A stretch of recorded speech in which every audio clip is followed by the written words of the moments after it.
He thought her silence meant she had no power. The metallic click of handcuffs echoed sharper than the murmurs rising from the sidewalk as Officer Daniel Brooks tightened his grip, his badge catching the flicker of streetlights while a small crowd gathered, phones already lifting, capturing every second like it was just another scene they had seen too many times before, and right there in the center of it all stood Amara Johnson, still, composed, her wrists secured yet her posture untouched. As if the weight of the moment simply refused to bend her, and Brooks leaned closer with a smirk that carried more certainty than caution, his voice low but loud enough for the cameras. "You don't look like someone who belongs in this part of the city." And there it was, the line that always came, dressed in authority, sharpened by assumption, cutting deeper than it needed to, and yet she didn't respond, not the way people expected, not with anger or panic, just a slow, measured breath that barely moved her shoulders, her eyes lifting to meet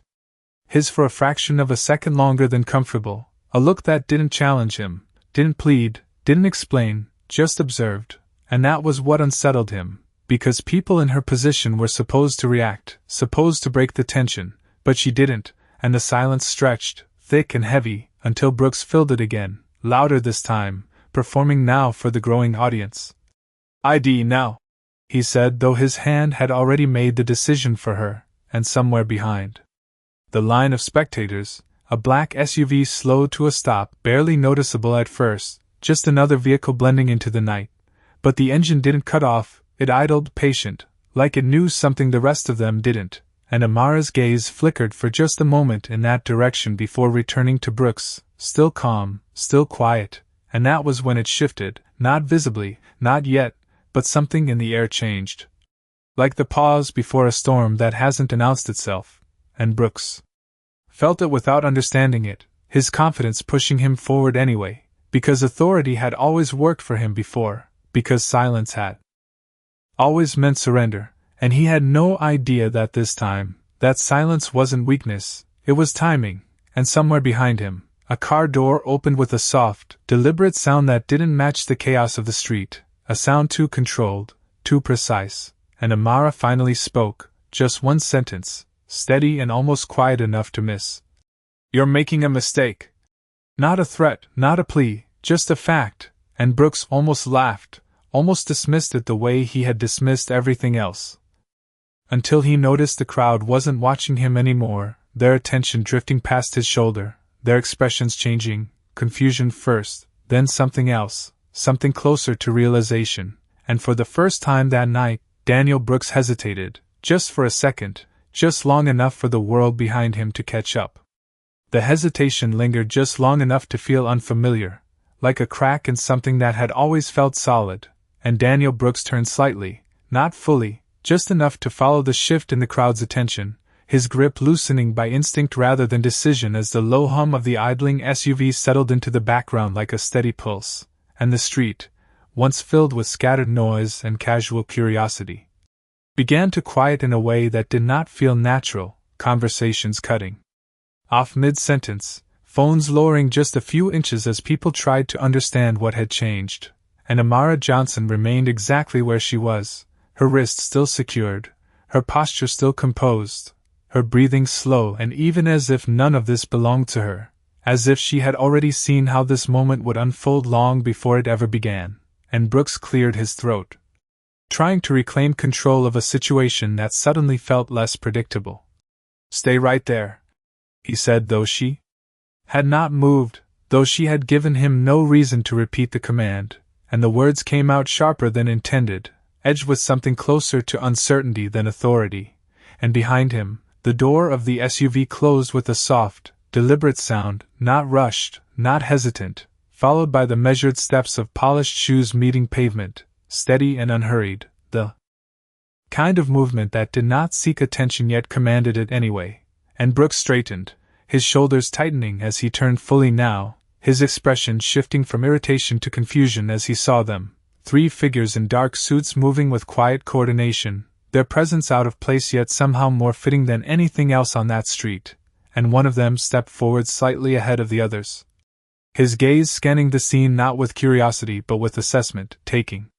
in every detail in a matter of seconds before settling, not on Brooks, but on Amara, And something in that look was different, not the casual glance of a bystander, not the judgment of a stranger, but recognition, clear and unmistakable, and Brooks felt it before he understood it. The subtle shift in hierarchy that no one had announced but everyone seemed to feel, and he spoke again, louder this time, forcing his voice back into command. "This is a police matter," he said, directing it toward the approaching figures, though the words sounded smaller than they should have, like they no longer carried the weight he was used to, and the man in front did not stop, did not argue, did not even acknowledge the statement immediately. He simply reached into his jacket with a calm, practiced motion and produced a small, dark credential, holding it up just enough for Brooks to see, not long enough to study, just long enough to recognize. And the effect was immediate, not dramatic, not explosive, just a quiet, unmistakable pause that settled over Brooks as his mind tried to catch up, tried to place what he had just seen. And the man spoke then, his voice low and even, carrying no urgency because it did not need any. "Officer," he said, not as a challenge but as a formality. "You are going to want to release her." And for a second Brooks almost responded the way he always did, almost pushed back, almost asserted his authority the way he had done countless times before. But something held him there, something in the way the man stood, in the way the other two remained just behind him, in the way the entire street seemed to have shifted its focus without anyone saying a word. And Brooks glanced back at Amara, really looked at her this time, not as a suspect, not as a problem to solve, but as a person he had not yet understood. And for the first time since this began, doubt entered the space where certainty had lived, small but undeniable, and the man's voice came again, just as calm, just as controlled. "Now would be the right time." The words did not echo, but they landed, heavy and precise, settling into the space between them as Daniel Brooks stood there with his hand still wrapped around the chain of the cuffs, his mind racing through possibilities he could not quite organize, because nothing about this felt like the situations he had handled before, nothing about the man in front of him matched the usual resistance or compliance he was used to. And yet the instruction had been clear, simple, almost respectful, which somehow made it harder to ignore, and Brooks forced a breath through his nose, his jaw tightening as he glanced again at the credential, replaying that brief flash in his mind, the seal, the lettering, the unmistakable authority it carried, and behind that, something deeper, something he had never expected to encounter on an ordinary street stop, and still, habit pushed him to hold his ground. "I need to verify what is going on here," he said, his voice steadier now but lacking the earlier edge, as if he was trying to convince himself as much as anyone else. And the man in the suit did not move closer, did not raise his voice, he simply nodded once, acknowledging the statement without challenging it. "Of course," he replied calmly. "And you will." And then he turned his head slightly, not toward Brooks, but toward Amara, and that small shift carried more meaning than any explanation could have, because it placed her at the center of the moment in a way Brooks had not considered before. And the crowd felt it too, the subtle rearranging of attention, the quiet understanding that something far larger than a routine stop was unfolding, and Brooks followed that shift, his eyes returning to Amara as he studied her more carefully, noticing details he had overlooked, the way she stood without tension, the way her gaze did not dart or drop but remained steady, observant, the way even now, with her wrists secured, she did not appear diminished, and for the first time, he questioned the assumption that had guided him from the start, and the silence stretched again, not empty this time, but filled with realization building piece by piece, and then Amara moved, not abruptly, not in defiance. Just a slight adjustment of her stance as she turned her head toward the man who had spoken, her expression unchanged, her voice when it came measured and clear. "You are early," she said, and it was not a question, not a complaint, just an observation, and the man allowed the faintest hint of acknowledgement to pass across his face. "Traffic cleared,"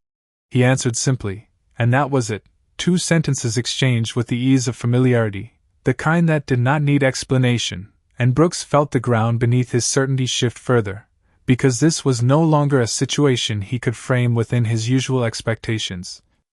And the weight of that realization settled in his chest as he looked down at the cuffs, at his own hand still holding them in place, and for a moment, The noise of the street seemed distant, the crowd fading into the background as everything narrowed to a single decision, and slowly, almost reluctantly, his grip loosened, the metal giving slightly as the tension released, and the sound that followed was softer than before, less sharp,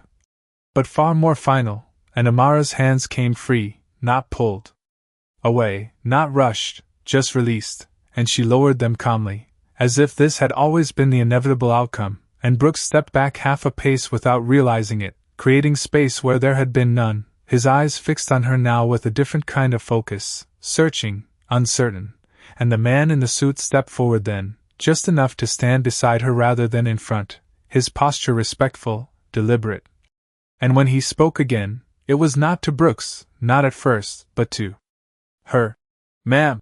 he said quietly, and the word settled into the air with a weight that changed everything, because titles like that were not given lightly, not used without reason, and Brooks felt it the moment it was spoken, the final piece falling into place even before it was fully explained, and when the man finally turned his attention back to him, his voice remained calm, but there was no mistaking the shift now. "You have been addressing Director Amara Johnson," he said, and the street seemed to hold its breath as the meaning of those words began to sink in.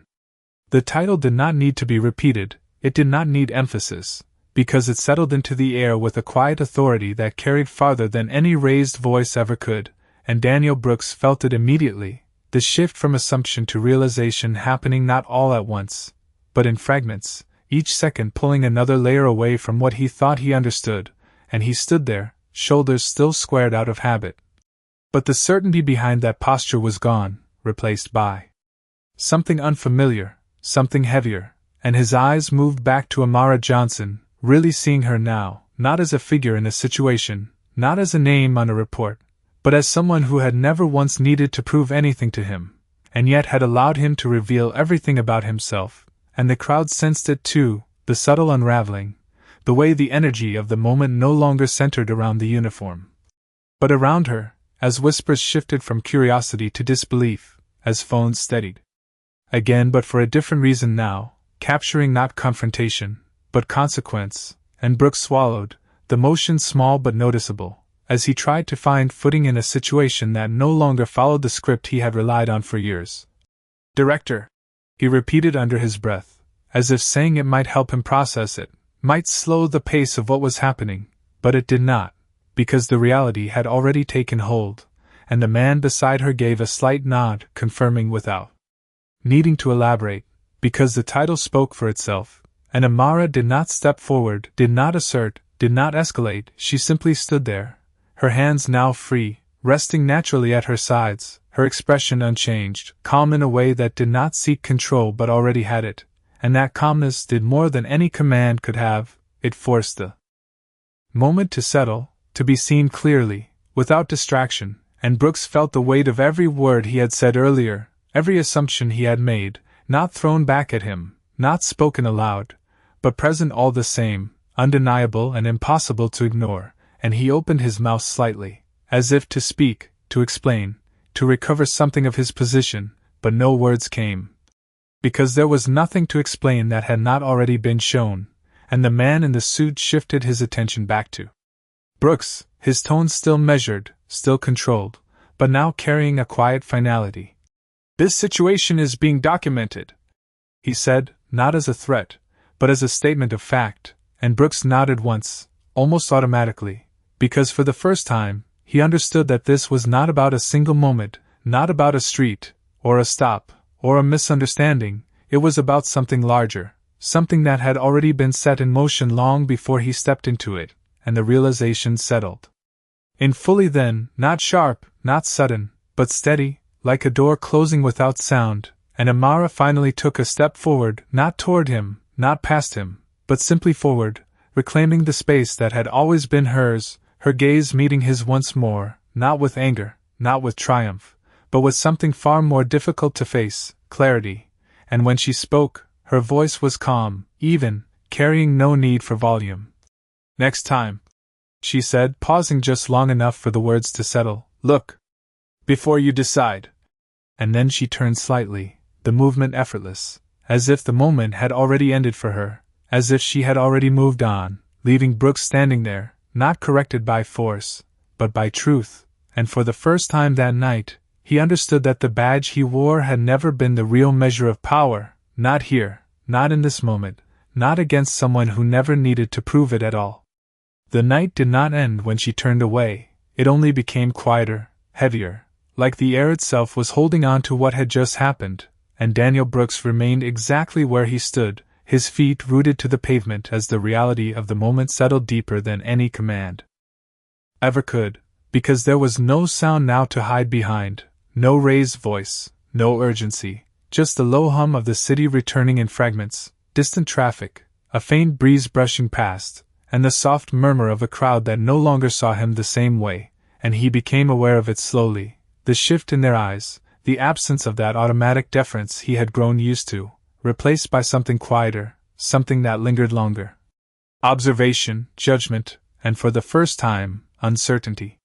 about him, and he exhaled, not sharply, not with frustration, but with something closer to recognition, as if he had stepped into a moment he could not step out of unchanged, and across the street, the black SUVs remained still, their presence no longer dramatic but undeniable, a reminder that what had just unfolded was not accidental, not random, but part of something structured, something deliberate.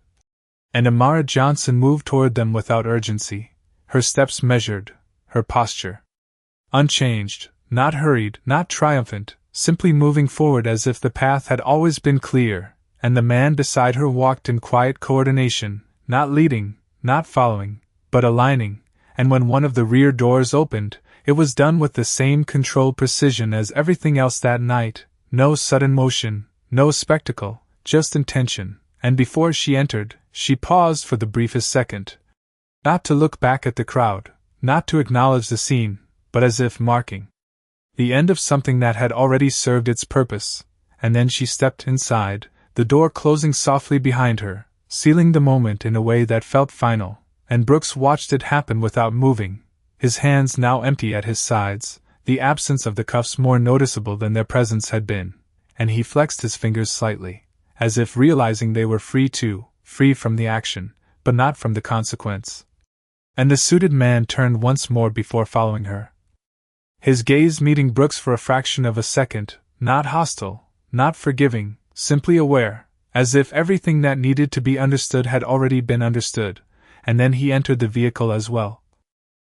The engine shifting from idle to motion with a low, controlled sound, and one by one, the SUVs pulled away from the curb, merging into the flow of the street as if they had never been there at all, leaving behind no noise, no disruption, just a space that felt different than before, and Brooks stood in that space, feeling it, the absence of something he had relied on, the presence of something he had ignored, and around him. The crowd began to disperse, not all at once, but gradually. Conversations restarting in hushed tones, glances still cast in his direction, but shorter now, less curious, more reflective, and a phone screen nearby replayed a clip of what had just happened, the angle catching his voice, his posture, her stillness, and he looked away from it, not out of denial, but out of understanding, because the moment did not need to be replayed for him to remember it, it was already fixed, already clear, and as the last of the vehicles disappeared into the distance, the street returned to what it had been before, at least on the surface. But for Daniel Brooks, nothing felt the same, because for the first time, the authority he carried had been measured against something else, something quieter, something deeper, and it had not been enough, and he stood there a moment longer, not waiting, not expecting anything else to happen, just standing in the space where certainty had been. Realizing that some lessons do not come with noise, they come with silence, and they stay long after everything else has moved on. The street slowly returned to its rhythm, but Daniel Brooks did not, because something in him had been interrupted in a way that could not simply reset, and as the last of the bystanders drifted away, their voices fading into distant conversations, he found himself standing alone in a space that felt unfamiliar, not because it had changed, but because he had, and the badge on his chest. The one that had always felt like certainty, now felt heavier, not in weight, but in meaning, as if it was asking a question he had never had to answer before, and he reached up briefly, his fingers brushing against it, not adjusting it, not displaying it, just acknowledging its presence, and then letting his hand fall back to his side, and the silence lingered a moment longer before the distant sound of a radio crackled through his earpiece, routine chatter, dispatch updates, the familiar structure of his world calling him back. But even that sounded different now, like something slightly out of sync, and he responded automatically, his voice steady, professional, but quieter than before. As if he was measuring each word more carefully, and when the transmission ended, he remained still for another second, just one, before turning toward his patrol car, his steps slower than usual, not hesitant, but deliberate, as if each movement required more thought than it used to, and as he opened the door, the interior light flickered on, illuminating the small, controlled space he knew so well, and for a moment, he just stood there, looking at it, the seat, the dashboard, the radio, all of it exactly the same, unchanged, reliable, but he knew that stepping into it now would not feel the same, because what had happened out there did not stay out there, it followed him, not as a burden, but as something unresolved, something that would not be ignored, and he finally sat down, closing the door with a quiet click, the outside world narrowing into the frame of the windshield, and his hands rested on the steering wheel, not gripping it, just placed there, steady. As his eyes lifted to the reflection in the rearview mirror, and for a brief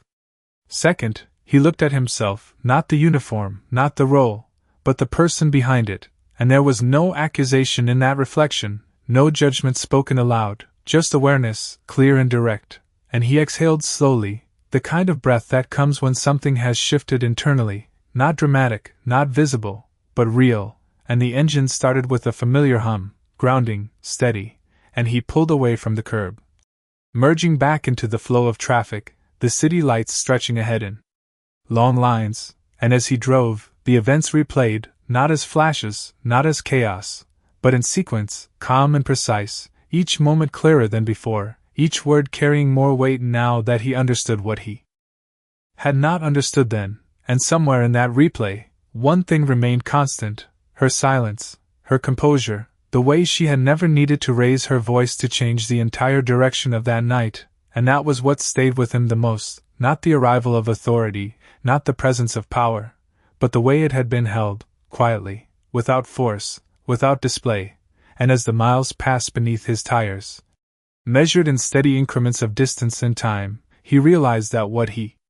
had encountered was not just a person with influence, but a standard he had never considered, and the thought settled in slowly, not uncomfortable, not immediate, but persistent, and for the first time in a long time, Daniel Brooks drove not with the certainty of control, but with the awareness of responsibility, and that difference, though invisible to anyone else, changed everything.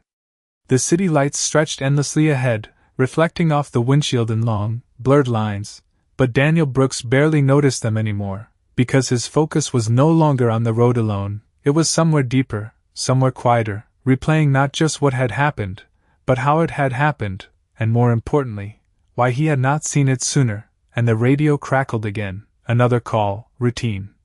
A minor traffic stop a few blocks ahead, nothing urgent, nothing unusual, the kind of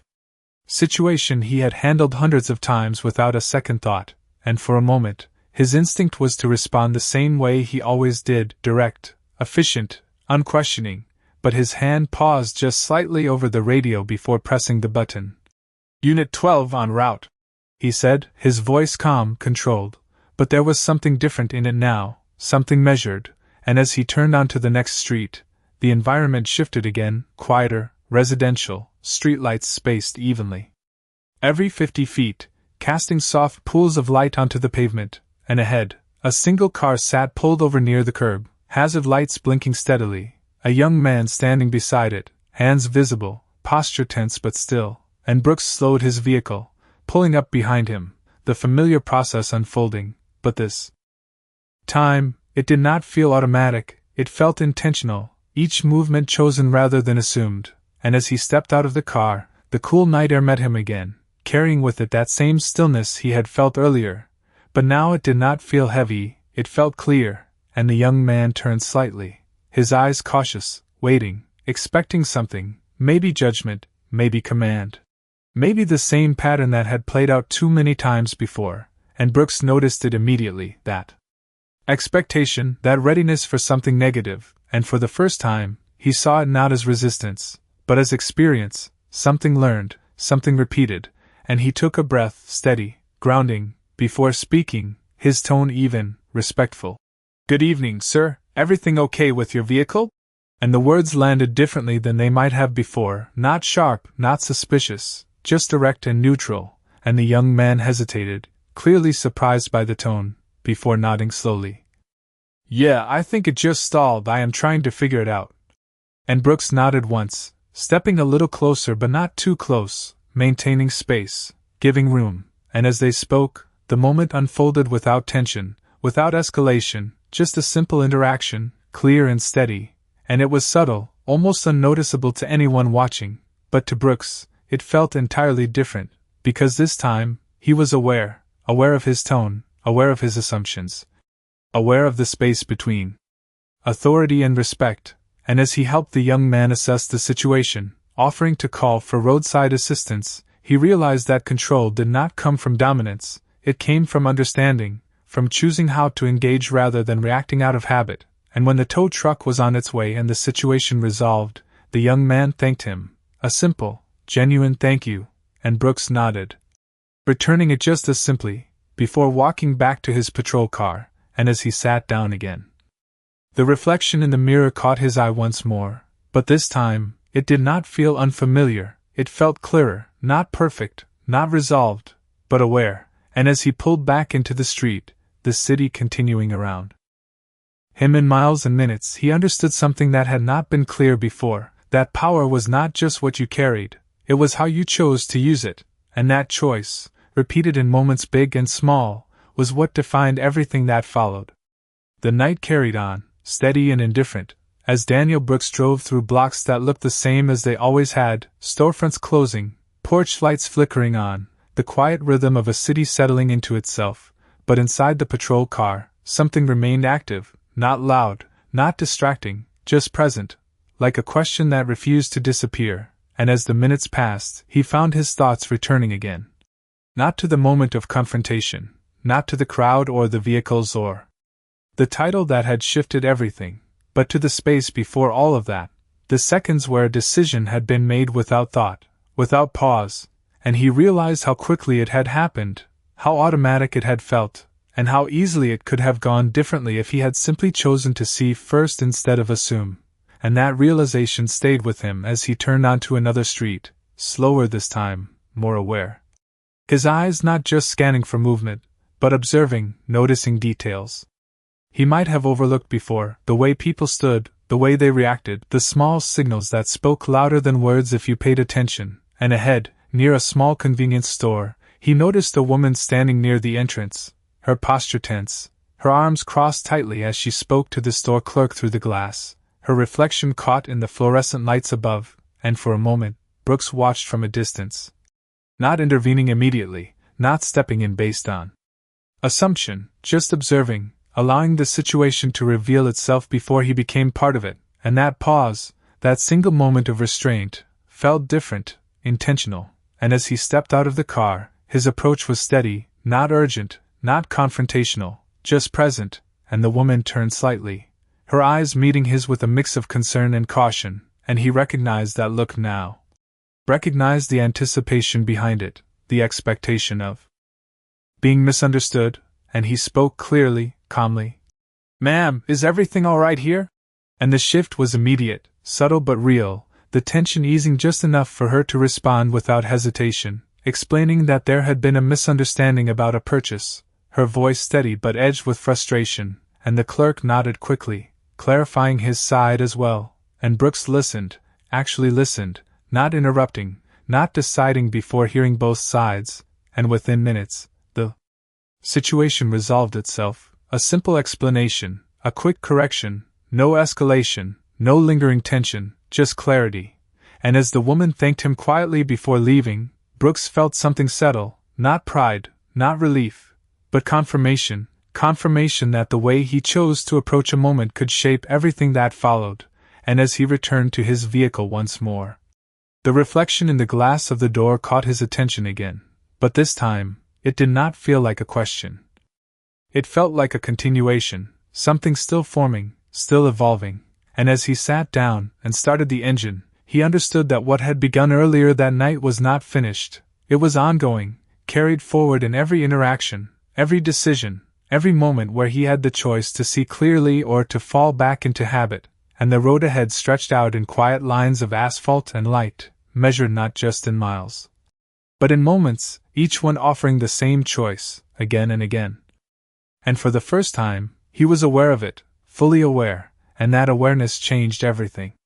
The hours passed without announcement, the city shifting from late evening into the quiet depth of night, and Daniel Brooks found himself parked along a dimly lit stretch of road, engine idling low, the dashboard clock marking time in steady increments, each minute carrying a weight that felt different than any shift before, and for once, he was not scanning for movement, not waiting for the next call to break the silence. He was thinking.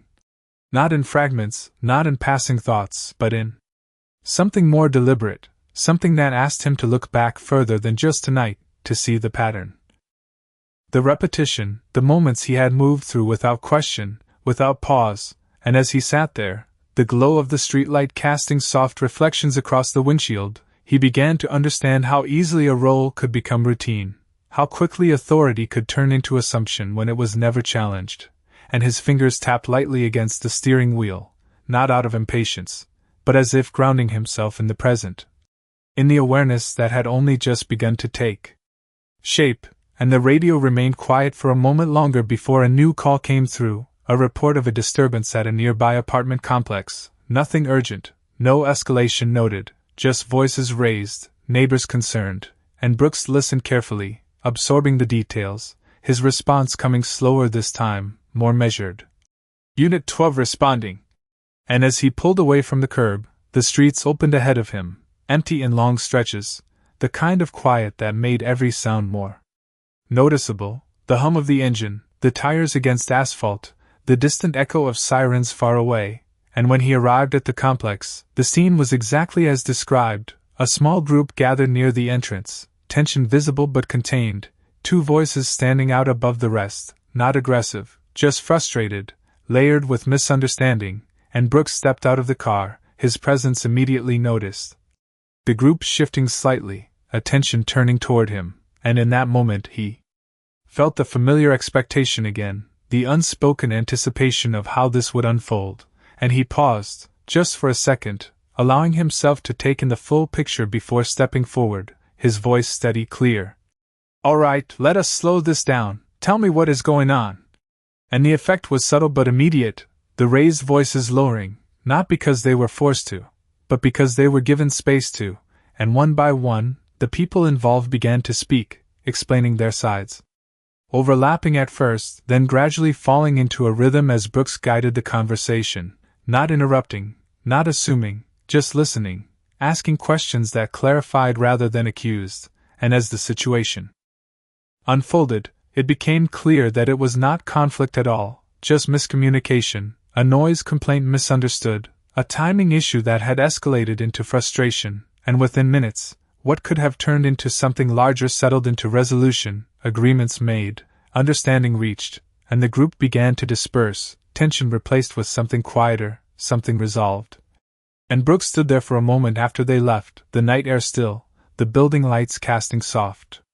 glows across the walkway, and he realized that nothing about what had just happened was extraordinary. It was simple, ordinary even, but the way it had been handled made all the difference, and as he walked back to his patrol car, the reflection in the window caught him once more, and this time, it did not feel like something he needed to question, it felt like something he was beginning to understand.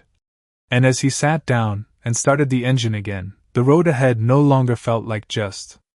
distance to cover, it felt like something else entirely, a series of moments, each one offering the same choice, and for the first time, he knew he would not make that choice the same way again. The patrol car rolled forward at a steady pace, the quiet hum of the engine blending into the rhythm of the sleeping city, and Daniel Brooks no longer felt like he was chasing calls or reacting to situations. He felt like he was moving through something more deliberate, something that required attention rather than assumption, and as he turned onto a wider avenue, the street lights stretched in long rows ahead, each one casting a circle of light that faded into the next, like moments connected in a line, each one offering the same choice, and his hands rested lightly on the steering wheel, steady, controlled, his posture relaxed but focused, and for the first time in a long time, the silence inside the car did not feel empty, it felt reflective. And then the radio broke through again, a call from dispatch, calm but direct, requesting his presence back at the precinct, no urgency in the tone, just instruction. And Brooks acknowledged it without hesitation. Unit 12 returning. His voice even, and as he made his way through the final stretch of streets, the city began to shift again, buildings rising taller, lights brighter, the familiar structure of the department coming into view. And when he pulled into the lot, everything looked exactly as it always had, patrol cars lined in rows, officers moving in and out, conversations happening in low tones, the routine continuing without interruption.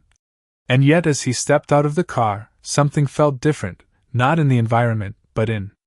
the way he saw it, the way he moved through it, and as he walked toward the entrance, a few officers glanced his way, nodding casually, unaware of the shift that had taken place beyond their view, and he returned the nods, his expression neutral, but his awareness sharper, and inside the building, the fluorescent lights hummed overhead, casting a consistent glow across the polished floors, the steady background noise of phones ringing, keyboards clicking, voices exchanging information, all of it familiar, all of it unchanged, and Brooks made his way toward the front desk, where a supervisor stood waiting, posture upright, expression composed but serious, and there was no immediate accusation, no raised voice, just a quiet acknowledgement as Brooks approached, the kind that carried weight without needing to explain itself, and the supervisor gestured slightly toward an office nearby, a silent request to step inside. And Brooks followed without question, his steps measured, his mind steady, not defensive, not resistant, just aware, and once inside, the door closed softly behind them, the noise of the station fading into the background, replaced by a stillness that felt intentional, and the supervisor spoke, not harshly, not aggressively, but clearly. "We need to talk about earlier tonight." And Brooks nodded once, not surprised, not caught off guard, because part of him had expected this, had understood that moments like that did not simply disappear, they carried forward. And he listened as the supervisor continued, explaining that footage had already been reviewed, that reports were being filed, that procedures would be followed, each word delivered with professionalism, not judgment, and Brooks stood there, absorbing it, not interrupting, not deflecting, just listening, the same way he had learned to do out there on the street, and when the explanation ended, there was a pause, not tense, not uncomfortable, just open, and Brooks spoke then, his voice steady, honest. "I understand." And he meant it, not as a formality, not as a response expected of him, but as something real, something grounded in the awareness that had been building all night, and the supervisor studied him for a moment, as if measuring the sincerity behind the words, before giving a slight nod, acknowledging not just the response, but the shift behind it, and as Brooks stepped back out into a hallway, the station around him continuing as it always had, he realized that this was not an ending, it was part of the same line of moments he had been moving through all night, each one connected, each one shaping what came next, and as he walked back toward his locker, the badge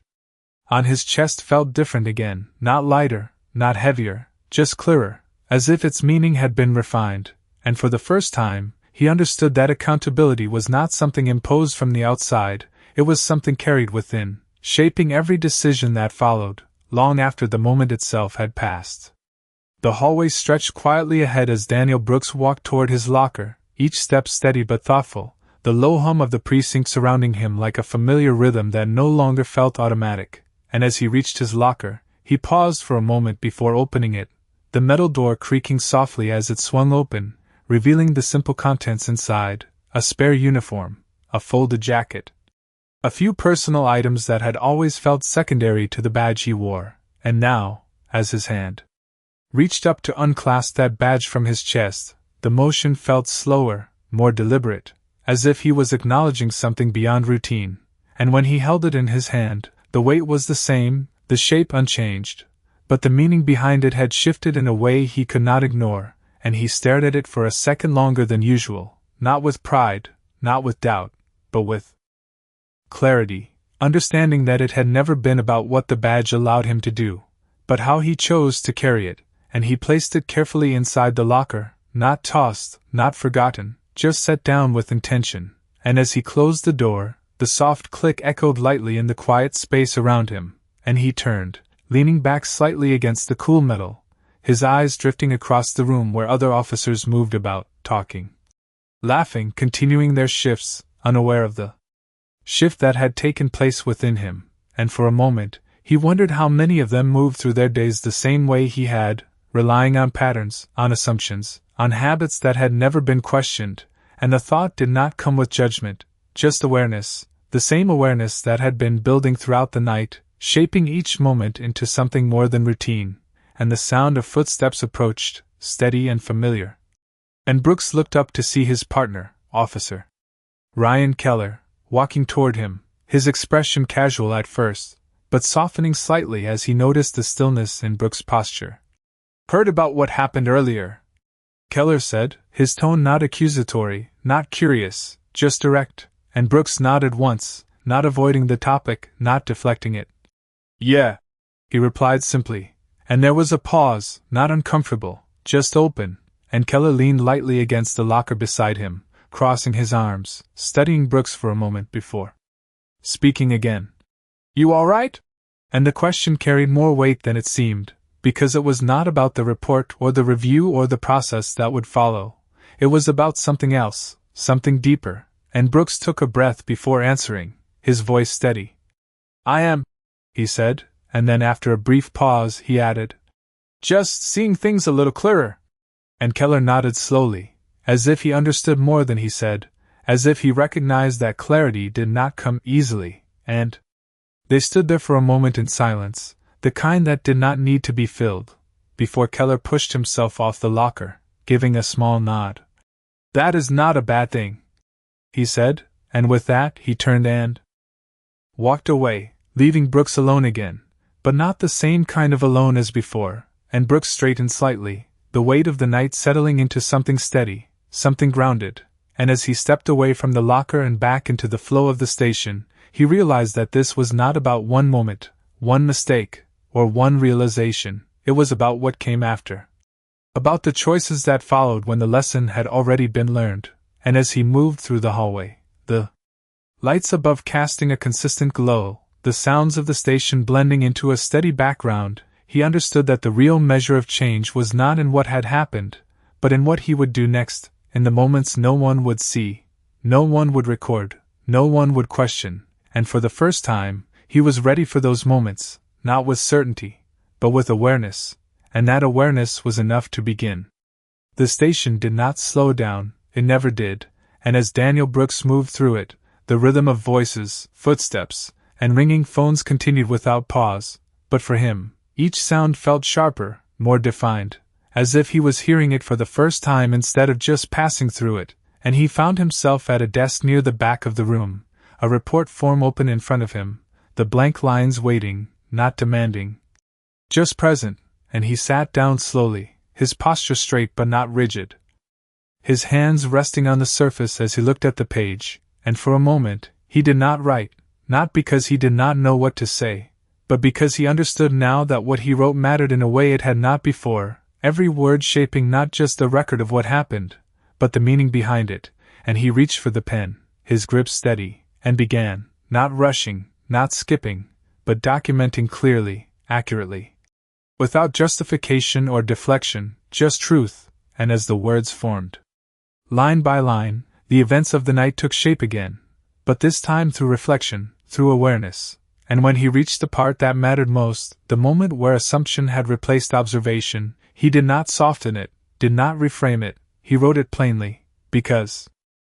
he knew that clarity was the only way forward, and around him, the station carried on, other officers completing reports, exchanging updates, moving through their own routines, but Brooks remained focused, each sentence intentional, each detail placed with care, and when he finally set the pen down, The page in front of him no longer felt like a task completed, it felt like a record acknowledged, something owned rather than avoided. And he exhaled quietly, the breath steady, before standing and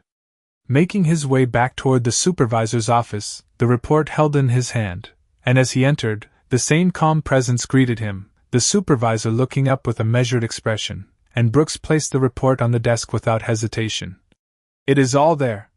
he said, his voice even, and the supervisor nodded, glancing down briefly before looking back up, not searching for errors, not questioning intent, just acknowledging the straightforwardness of it. And there was a pause, a moment, where nothing needed to be said because the shift was already understood, and as Brooks turned to leave, the supervisor spoke once more, his tone steady. "This will be reviewed, you know that."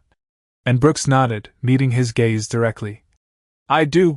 he replied, and there was no resistance in his voice, no attempt to negotiate what came next, just acceptance, because he understood now that accountability was not something to avoid, it was something to carry. And as he stepped back into the hallway, the lights above casting their steady glow, the path ahead did not feel uncertain, it felt defined, not by what had happened, but by how he chose to move forward from it. And as he walked past the rows of desks, past the officers who continued their work, past the familiar structure that had shaped his days, he realized that change did not announce itself, it did not come with recognition or reward, it came quietly. In decisions made when no one was watching, in moments that did not make headlines or recordings. And as he reached the exit, stepping out into the cool night air once more, the city waiting just beyond the doors, he understood that the lesson from earlier had not ended, it had only begun, and every mile ahead would test whether he had truly learned it. The night air felt different when Daniel Brooks stepped outside, not colder, not quieter, just clearer, like something had been stripped away, leaving only what mattered, and he stood there for a moment at the edge of the precinct steps, looking out at the city that had not changed at all, the same streets, the same lights stretching into the distance, the same steady movement of life continuing without pause, and yet he knew that for him, nothing was exactly the same anymore, because the way he saw it had shifted, the way he moved through it had changed, and that change did not announce itself with noise or recognition, it settled quietly, shaping his thoughts, guiding his actions in ways that no one else could see, and he walked toward his patrol car again, not out of routine, but out of choice, his steps measured, steady, grounded in something more intentional than before, and as he opened the door and sat down, the familiar space did not feel like a place of control anymore, it felt like a place of responsibility, and his hands rested on the steering wheel, not gripping, not claiming, just holding, as his eyes lifted once more to the reflection in the mirror, and this time, there was no hesitation, no question, just recognition, and he started the engine, the low hum filling the quiet space as he pulled back onto the street, merging into the flow of the city that never waited, never slowed. And as he drove, he did not look for problems, he did not anticipate conflict. He simply observed, aware of the people around him, the movement, the small details that had always been there but had not always been seen, and somewhere along that stretch of road, under the steady glow of streetlights spaced out in even intervals, he understood something that had been forming all night, something simple, but not easy, that power was never proven by how quickly it could act, but by how carefully it chose to. And the badge he wore, the uniform he carried, they were not the source of that power, they were the test of it, and every mile ahead would continue that test, in moments that no one would record, in decisions that would never be seen beyond the people standing in front of him, and that was where it mattered most, not in the spotlight, not in the reveal, but in the quiet space where character was chosen over habit, and as the city lights reflected across the windshield, stretching into lines that faded into the horizon, he realized that the moment that changed everything had not ended when she walked away. It had stayed, not as a memory, but as a standard, something that would follow him into every street, every conversation, every decision that came next, and somewhere out there, beyond the miles of asphalt and light, the truth of that night remained simple and unspoken, that the man who believed he understood power had finally seen it clearly, and in that clarity, he had found something greater than authority, he had found accountability, and that was something no badge could ever replace.